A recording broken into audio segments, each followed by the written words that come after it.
entramos de lleno en un viaje futbolero, directo a los 90, para redescubrir un título que para muchos, bueno, marcó una época. Actua Soccer 3. Un clásico, sí señor. Para guiarnos en esta exploración tenemos extractos de un texto bastante interesante que se titula Actua Soccer 3, Fútbol y simulación noventera. Ajá. Nuestra misión aquí es, pues, entender qué hizo que este juego de 1998, de Gremlin Interactive para PC y PlayStation, bueno, qué hizo que resonara en su momento. Queremos ver dónde encaja en esa efervescencia de los videojuegos de finales de los 90 y cuál fue su lugar en la evolución de los simuladores de fútbol. Vale. A ver, recordemos un poco el contexto. Estamos a finales de los 90, ¿no? La revolución 3D, pues, a tope, transformando cómo se veían y qué podían hacer los juegos. Y en los deportivos, esto significaba buscar realismo, casi obsesivamente. Sí, sí. Y Actua Soccer 3 no sale de la nada, pertenece a la serie Actua Sports, que, como dice la fuente, ya tenía fama de intentar, bueno, simular el deporte un poco más en serio dentro de lo que se podía en la época. Precisamente. Y el propósito de Actua Soccer 3, según lo que leemos, era doble. Por un lado, buscaba ser accesible. Que cualquiera, un veterano o alguien nuevo, pudiera coger el mando y jugar casi al momento. ¿Fácil de empezar? No. Eso es. Pero por otro lado, quería tener emoción, cierta profundidad. Podías manejar equipos nacionales, clubes, con características que intentaban ser únicas. Y ponía mucho énfasis en dos cosas. Una jugabilidad muy directa, casi arcade podríamos decir, pero envuelta en ese realismo gráfico 3D que era, digamos, la marca de la casa de Gremlin y su serie Actua. De acuerdo. Pues vamos a meternos en harina. Empecemos por el núcleo, ¿no? Cómo se siente al jugar, las mecánicas. El texto dice que los controles eran intuitivos. Ajá. Parece que la idea era simplificar lo básico. Pase corto, largo, el tiro, defender. Buscaban una respuesta rápida, que lo que pulsabas se viera en pantalla ya. Quizás ahí estaba parte de esa accesibilidad que decías. Sin duda. La fuente sugiere que Gremlin priorizó que fuera fácil aprender. No querían complicar con muchas combinaciones de botones para lo esencial. El objetivo era que en pocos minutos ya estuvieras ahí, triangulando, buscando el hueco. ¿Haciendo alguna filigrana? Eso. Pero ojo, y este es importante, esa sencillez aparente no quería decir que no hubiera ambición técnica en otras cosas. Exacto, porque el texto le da bastante importancia a algo que llama innovador, para 1998. La física del balón y cómo se movían los jugadores. Ujú. No es solo cómo los controlas, sino cómo responden. Habla de un esfuerzo por simular el peso de la pelota, cómo hacía parábolas raras al chutar con efecto, cómo rebotaba a veces de forma impredecible. Sí, le daba un toque más real. Y también en las animaciones, ¿no? Intentando que los jugadores corrieran, regatearan o cayeran de forma más natural. Totalmente. Aquí es donde entra lo que el análisis llama el corazón tecnológico del juego, su motor gráfico 3D.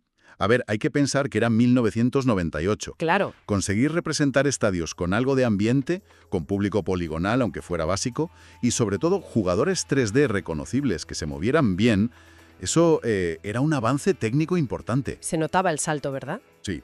La fuente dice, por ejemplo, que intentaron diferenciar la complexión de los jugadores o meter detalles como distintas equipaciones. Y no era solo por hacerlo bonito, ¿eh? Buscaba potenciar la inmersión, que sintieras que estabas viendo algo más cercano a un partido de verdad. Era parte de la promesa de simulación de Actua Sports. ¿Y ese motor 3D? ¿Qué tal comparado con otros de la época? Porque 1998 fue un año movidito en esto del fútbol virtual. Pues el texto lo pone como un motor, competente, resultón visualmente para su momento. Sobre todo en PC, que siempre permitía un poco más. Ya. Se mencionan cosas como diferentes climas que afectaban un poquito al juego o las repeticiones detalladas desde varios ángulos, que molaban mucho, le daban ese toque de retransmisión. Sí, eso siempre gusta. Pero bueno, el análisis también reconoce que los motores, quizás de competidores con más pasta, empezaban a enseñar cosas como animaciones de caras más curradas o licencias oficiales, que claro, eso ayudaba a la fidelidad visual. Actua Soccer 3 daba un buen nivel, pero la competencia apretaba fuerte ahí. Entendido. Y hablando de inmersión y de cosas que hoy son normales, la fuente destaca otra característica como distintiva y pionera para entonces. ¿Cuál era? Sí se refiere a los comentarios en vivo durante las partidas. Ah, los comentarios. Claro, hoy es, bueno, impensable un juego de fútbol sin ellos, ¿no?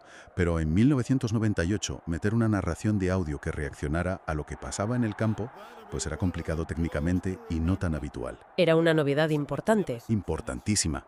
La fuente subraya que esto añadía una capa de realismo y emoción brutal.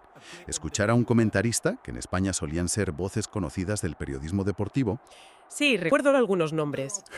pues escucharle gritar un gol, lamentar un fallo o comentar una entrada. Transformaba la experiencia, vamos. Pasaba de ser solo un juego a sentirse como una retransmisión deportiva en la que tú participabas. Fue una apuesta fuerte de Gremlin por diferenciarse y potenciar esa sensación de partido de verdad. Pero fíjate, lo que me llama la atención del análisis es cómo esa apuesta por la tecnología y la inmersión no se tradujo en, bueno, en que todo el mundo lo aclamara. Aquí es donde, como decías, la cosa se pone interesante, porque la recepción del juego, según leemos, fue bastante variada. Tuvo fans y detractores. Sí, hubo división de opiniones, sí. Vale, desglosemos eso. Por un lado, lo bueno.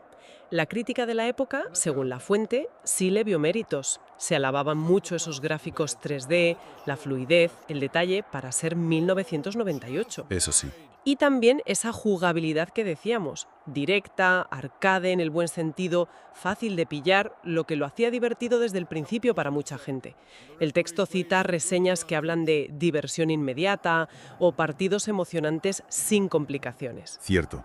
Esos eran los puntos fuertes que se destacaban. Los tenía. Pero el análisis no se queda ahí y pone esas alabanzas frente a las críticas que también le cayeron.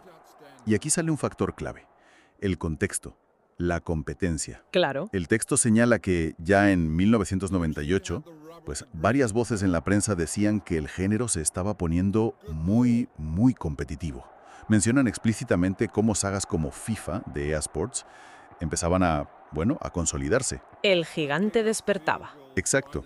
Gracias a cosas como las licencias oficiales, jugadores reales, equipos, ligas enteras, más presupuesto para desarrollar y, en algunos aspectos, una jugabilidad que, digamos, empezaba a percibirse como más profunda o más táctica.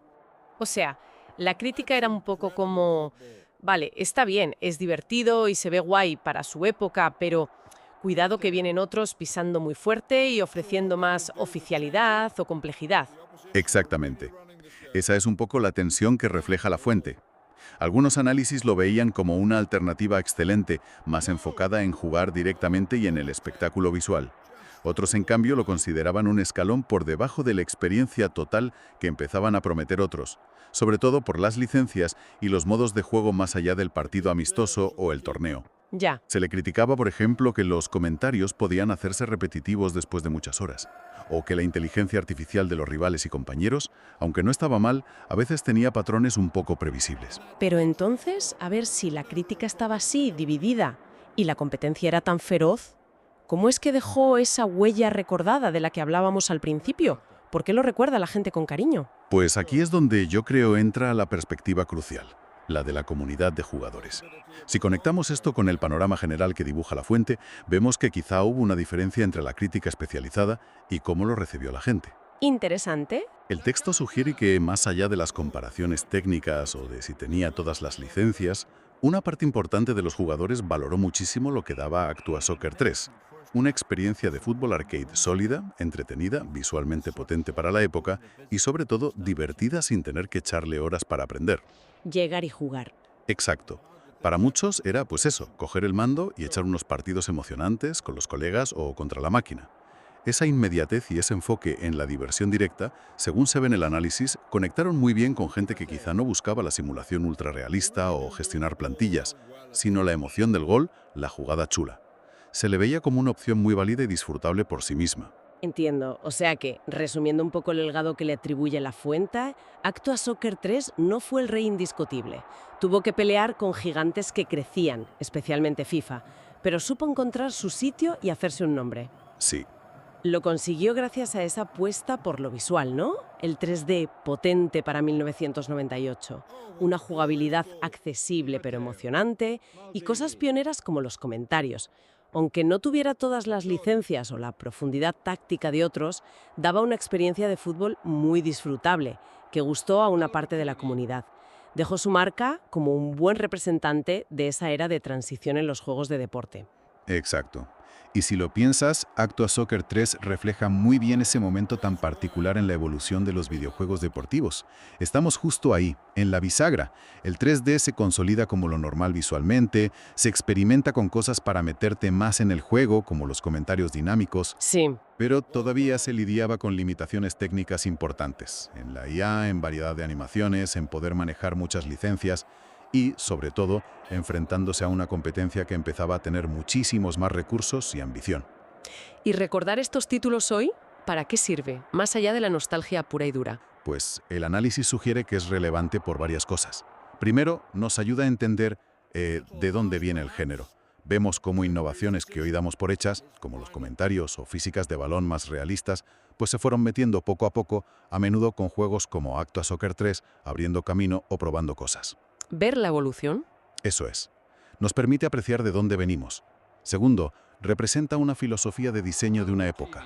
Buscar el equilibrio entre el realismo visual que empezaba y una jugabilidad directa y divertida, quizás menos obsesionada con la simulación pura que juegos posteriores. Ya. Y tercero, nos recuerda que el éxito o el impacto de un juego no siempre se mide solo por vender millones o dominar el mercado, sino también por la conexión que crea con su gente y el recuerdo que deja. Entonces, ¿qué sacamos en claro de todo esto? Si tuviéramos que destilar la esencia de lo que hemos explorado basándonos en Actua Soccer 3, fútbol y simulación noventera, ¿cuáles serían las claves? Yo diría que las claves son: Actua Soccer 3 fue una propuesta ambiciosa y muy representativa del fútbol virtual de finales de los 90. Su apuesta fuerte fue el impacto visual del 3D, avanzado para 1998, y una jugabilidad pensada para hacer fácil de coger y entretenida al momento. Y los comentarios, no nos olvidemos. Y los comentarios, claro. Introdujo o popularizó elementos inmersivos como esos comentarios en vivo, buscando parecerse a la tele. Intentó innovar en cosas como la física del balón y los movimientos, dentro de lo que podía su motor. Vale, y su posición histórica, por tanto, no es la del dominador absoluto, pero sí la de un contendiente notable y recordado. Exactamente. El texto lo sitúa claramente como un juego que, sin llegar a la hegemonía de sagas como FIFA, que ya despegaban con mucha fuerza, apoyadas en licencias y quizá más profundidad en otros lados, Sí. sí logró tener su base de jugadores fieles. Se le valoró precisamente por ese enfoque en la experiencia visual potente y en una jugabilidad directa, sin muchas complicaciones. Fue una opción sólida, divertida y querida por una parte importante de la comunidad futbolera virtual de entonces, dejando un recuerdo positivo en muchos. Y esto nos lleva a una reflexión final, que sale directamente de lo analizado. Considerando esa recepción crítica, que como hemos visto tuvo sus luces y sombras, y sobre todo la competencia tan bestia que ya había con nombres como FIFA, ¿qué elemento concreto de Actua Soccer 3, quizás esos gráficos 3D que tanto se mencionan, la sencillez de su control, la novedad de los comentarios, o tal vez la combinación específica de todo ello, pudo ser el factor más decisivo para que se ganara ese aprecio duradero de su comunidad? Buena pregunta. ¿Qué ingredientes, más allá de la potencia técnica bruta o las licencias oficiales, hacen que un juego, enfrentado a rivales que en teoría eran superiores en algunas cosas, consiga dejar una huella tan positiva y sea recordado con cariño décadas después? No sé, es interesante pensar en ese valor intangible de los videojuegos, ¿no?